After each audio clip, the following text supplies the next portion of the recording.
Assalamualaikum warahmatullahi wabarakatuh. Selamat siang menjelang sore teman-teman dan Bu Ise. Hari ini kita akan mempelajari mengenai mekanisme organogenesis derivat endoderm yang akan dipresentasikan oleh kelompok 7. Nah, kelompok 7 ini beranggotakan yang pertama ada Miftahul Rohmah, lalu ada saya sendiri, Dwi Ayu Rahmawati, dan ada Septiana Kartika Dewi, terus ada juga Putri Lindariani. Sebelum memulai presentasi pada siang menuju sore hari ini, marilah kita awali dengan membaca surat Al-Fatihah. Al-Fatihah.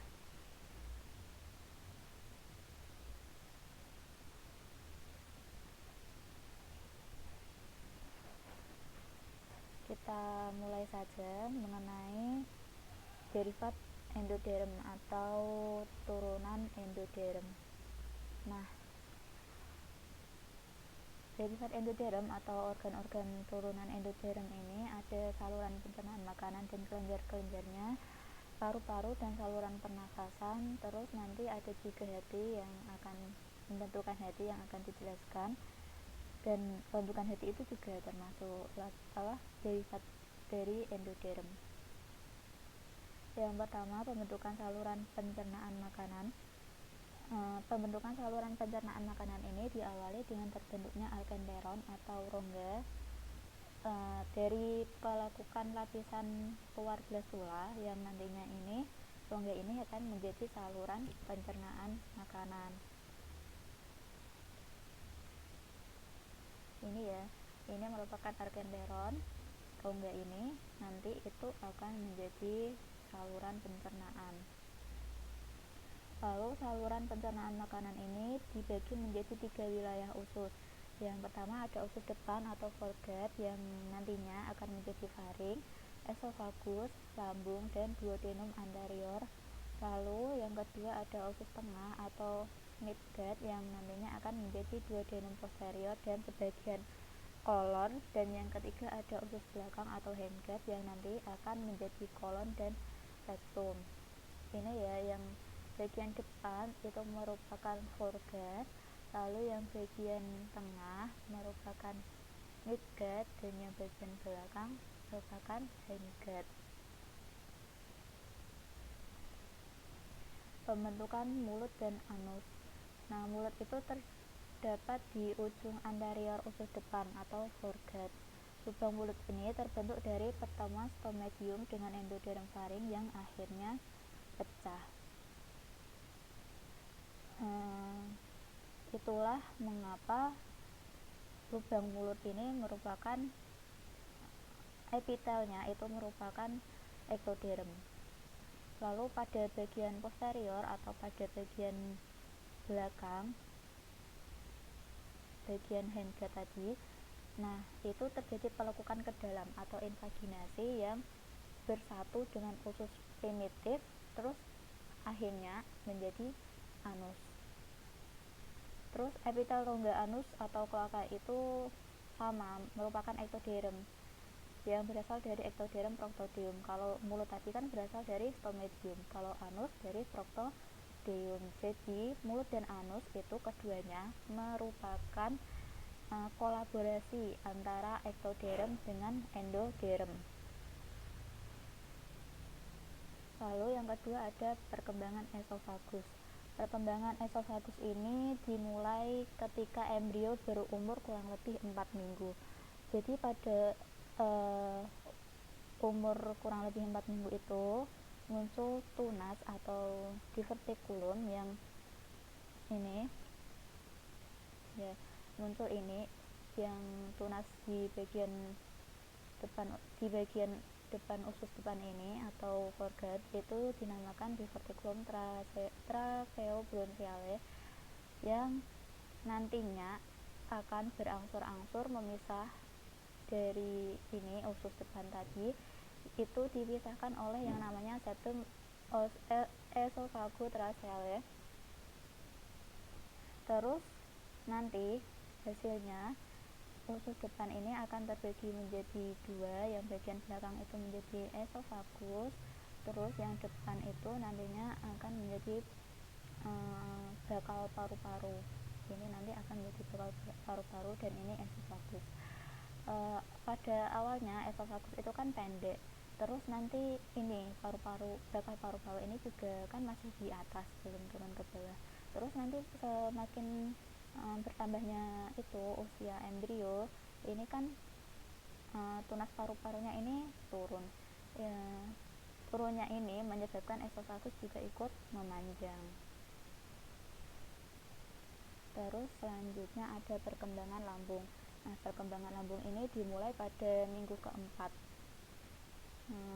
Masih berupa pelebaran usus depan atau foregut yang berbentuk kumparan. Jadi ini lambung yang berasal dari foregut tadi itu melebar. Pelebarannya ini nanti akan menjadi lambung. Ini kan bentuknya belum seperti bentuk lambung yang kita kenal sekarang ya. Terus nanti pada minggu berikutnya ketika kedudukan lambung itu berubah. Perubahan kedudukan lambung ini karena ia berputar sekitar sumbu longitudinal dan sumbu antero-posterior. Ini sumbu longitudinal atau sumbu memanjang ini akan menjadi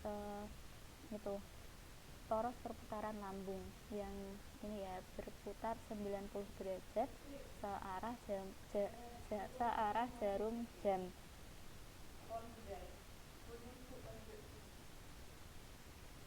Jadi perputarannya seperti ini, searah jarum jam. Lalu bagian belakang dari lambung ini pertumbuhannya itu lebih cepat dari bagian depannya. Jadi bentuknya itu nanti akan seperti ini, terbentuk yang namanya curvatura mayor. Terus yang di sini akan terbentuk yang namanya curvatura minor. Lalu perputaran lambung juga itu terjadi di sekitar sumbu antero-posterior. Nah, pada sekitar sumbu antero-posterior ini perputaran lambung itu yang bagian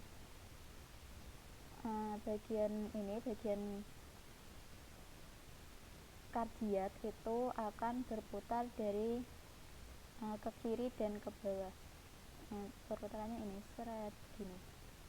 Lalu yang pada bagian pilorus yang dekat dengan usus halus itu akan bergerak ke kanan dan ke atas, menuju atas ini ya, ke kanan dan ke atas. Terus nantinya itu posisi lambung akan berubah menjadi seperti ini. Tadi kan pertama itu perputarannya di sumbu longitudinal atau memanjang sebesar 90 derajat searah jarum jam, lalu terbentuk curvatura mayor dan curvatura minor. Terus berputar lagi ke atas dan ke bawah, membentuk seperti gambar E ini, menjadi bentuk lambung yang kita kenal sekarang. Nah, untuk selanjutnya akan dijelaskan oleh rekan saya. Selanjutnya saya akan menjelaskan perkembangan duodenum turunan endoderm. Duodenum ini terbentuk dari dua bagian akhir foregut. Foregut itu usus depan dan bagian atas. Bagian midgut itu usus tengah, tepatnya di daerah di tunas hati. Nah, tadi kan lambung berputar saat pembentukan lambung. Sementara lambung berputar, duodenum itu mengambil bentuk yang lengkungnya seperti huruf C dan akhirnya terletak di retroperitoneal. Bisa dilihat dari gambar atas itu yang gambar A. Yang duodenum itu kan mulanya bentuknya seperti itu. Nah, selama lambung berputar bentuknya itu kan seperti huruf C. Bisa dilihat dari gambar B. Duodenumnya itu berbentuk seperti huruf C. Lalu gambar yang bawahnya itu yang bagian kiri, yang gambar A dan B itu dilihat dari atas. Itu perputarannya seperti itu. Nah, terus nanti perputaran duodenum sama kaput pankreas berbentuk seperti gambar B kiri bawah. Pankreas dan duodenum dalam posisi retroperitoneum. Tadi yang saya sebutkan akhirnya itu terletak di retroperitoneal. Terus yang gambar di sampingnya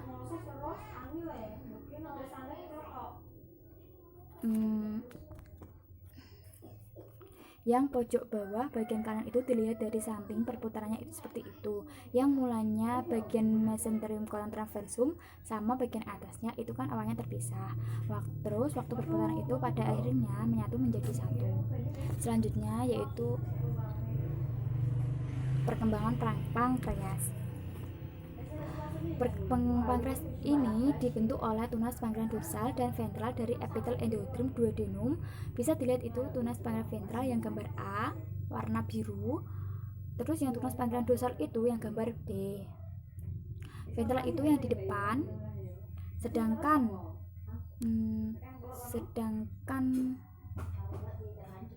dorsal yang bagian belakang. Nah,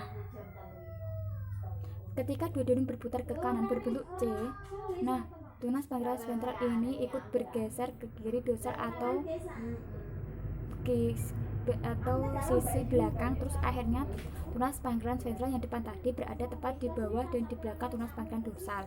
Bisa dilihat dari gambar B di bagian bawah pankreas dorsal dan bisa dilihat di slide selanjutnya. Kemudian parenkim, saluran tunas pankreas dorsal atau ventral ini bersatu. Tadi kan berpisah antara yang ventral sama yang dorsal. Terus ketika duodenum tadi berputar berbentuk huruf C, yang ventral kan ikut bergeser. Nah, pada akhirnya itu akan bersatu antara dorsal sama yang ventral. Bisa dilihat di gambar A dan B yang slide ke-12. Nah, itu pembentukan pankreas ya, teman-teman. Selanjutnya itu ada perkembangan midgut. Nah, ditandai dengan perpanjangan usus dan mesenteriumnya sehingga terbentuk saluran primer. Nah, di bagian kranial saluran usus itu ada bagian distal, duodenum, jejunum, dan ileum. Nah, di bagian kaudal saluran usus itu ada bagian bawah ileum, caecum, appendix, calon extended, dan 2/3 proximal calon transversum. Nah, perkembangan midgut ini ditandai oleh perpanjangan usus dan mesenteriumnya.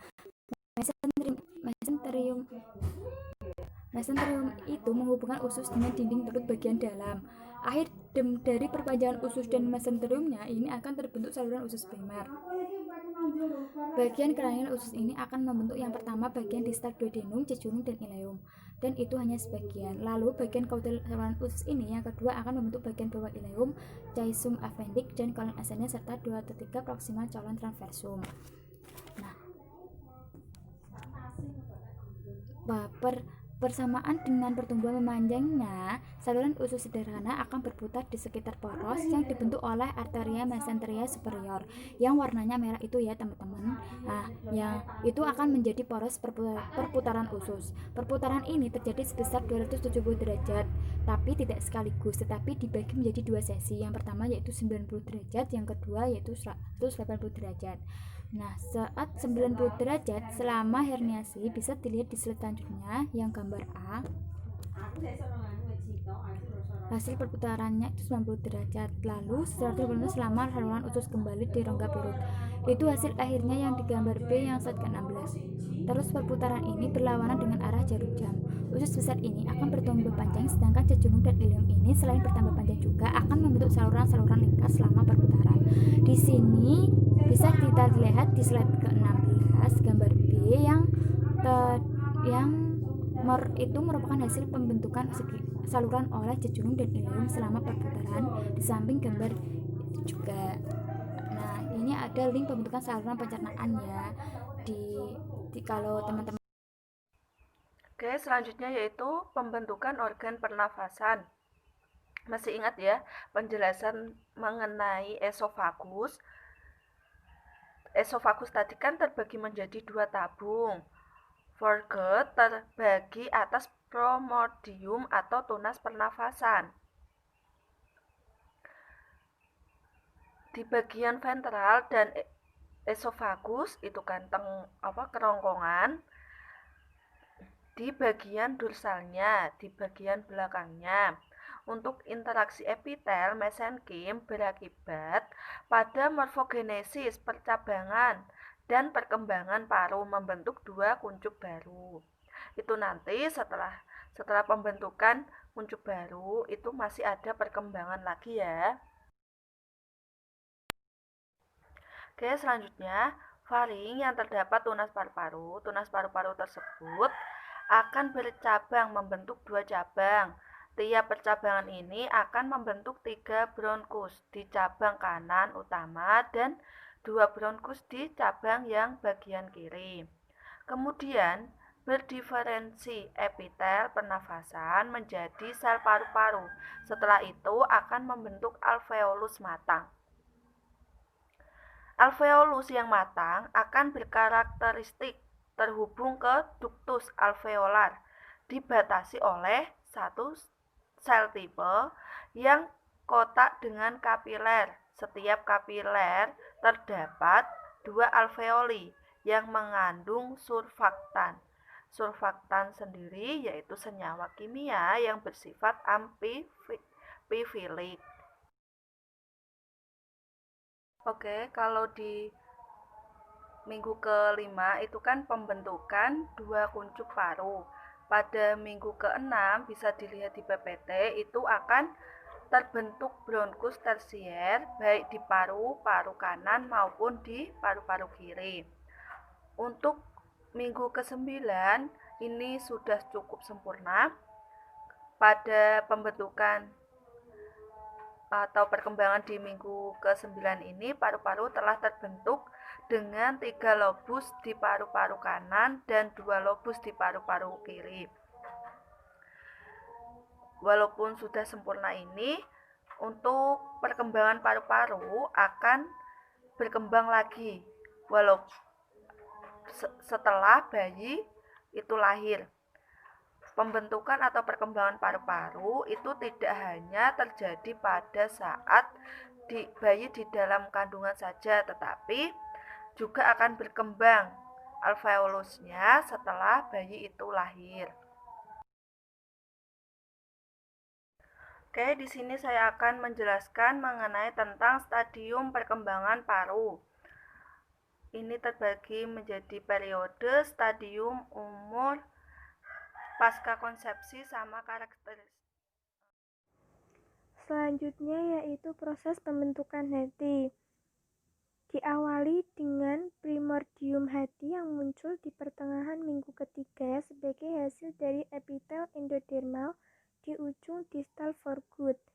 Pertumbuhan ini disebut divertikulum hepatik atau kuncup hati.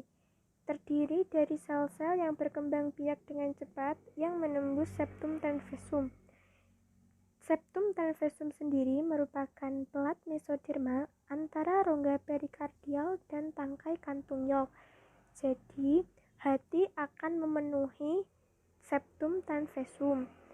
Sementara sel-sel hati terus menembus septum, hubungan antara divertikulum hepatik dan foregut menyempit, membentuk saluran empedu.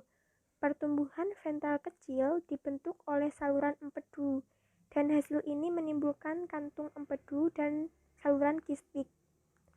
Selama perkembangan selanjutnya, tali hati bercampur dengan vena vitellin dan vena umbilicalis yang membentuk sinusoid hepatik.